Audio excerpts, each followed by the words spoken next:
Alright, this is a lesson on Chapter 5, Lesson 4. I'll also be doing the guided practice off page 378. This lesson is on distributive property. So the distributive property states that if you're multiplying a sum or difference by a number, multiply each term inside the parentheses by the number outside the parentheses. So when I look at this first problem is a sum multiplied by -3. A sum multiplied by -3. Now, in this case, you could do the parenthesis and then multiply, but we're trying to practice this idea of distributive property. We need to define the word term then. So terms are the things that are added together. So these are expressions that are added together. So I have an 8 and an 11 that are added together. That means I have two terms inside of this parenthesis. I have a sum. So what the distributive property states is that this -3 needs to be multiplied by both of these things.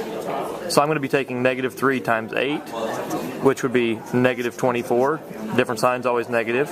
I'm going to be taking -3 times 11, which is -33. And then I'm going to be putting that addition sign back in between them. I've multiplied both terms by -3. If I work this out, you would see that I got -24 plus -33 equals -57. And then if I would have worked it out in here, I would have got 19. 19 times -3 is -57. So once again, here I have a sum. I'm multiplying by -5. Now, some people think that there are 4 terms in here, but there aren't 4 terms. Remember, terms are the things that are added together. So this entire thing is a term. This is a variable term because it has a variable in it. It has a coefficient and variable together. Another variable term. So once again, -5 will be multiplied by 2x. That would get me -10x. -5 will be multiplied by 4y. That gets me -20y. And then I put the plus sign back in between them. Now, x's and y's are not like terms, so they won't go together. We're simplified here. Alright, so let me do that with a fraction.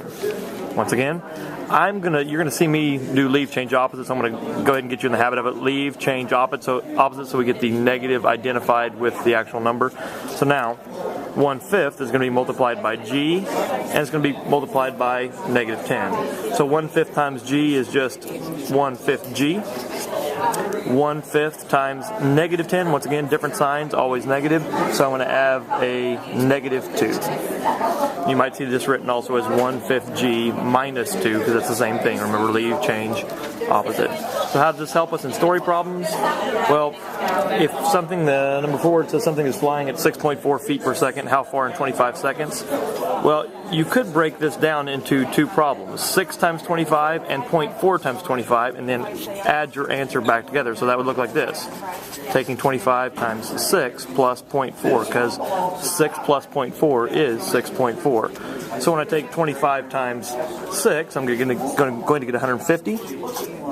When I take 25 times 0.4, think about that. This is a really easy one. 25 times 0.4 is 10. And now in my head, I've done a much more difficult problem, like 6.4 times 25, and I've got an answer of 160. Does that make sense? So I would say, how far in 25 seconds? Well, 160 feet in 25 seconds. Last one, it says, describe how the formula to find perimeter of a rectangle is an application of the distributive property.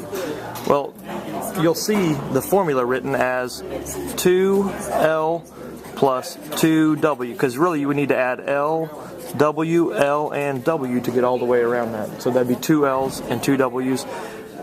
If I were to divide out that 2, by the way, this is kind of like the distributive property. The entire thing, a sum is being divided by 2. That means I would divide each one by 2, each term, this term, this term. So if I divided this one by 2, I would end up with just an L.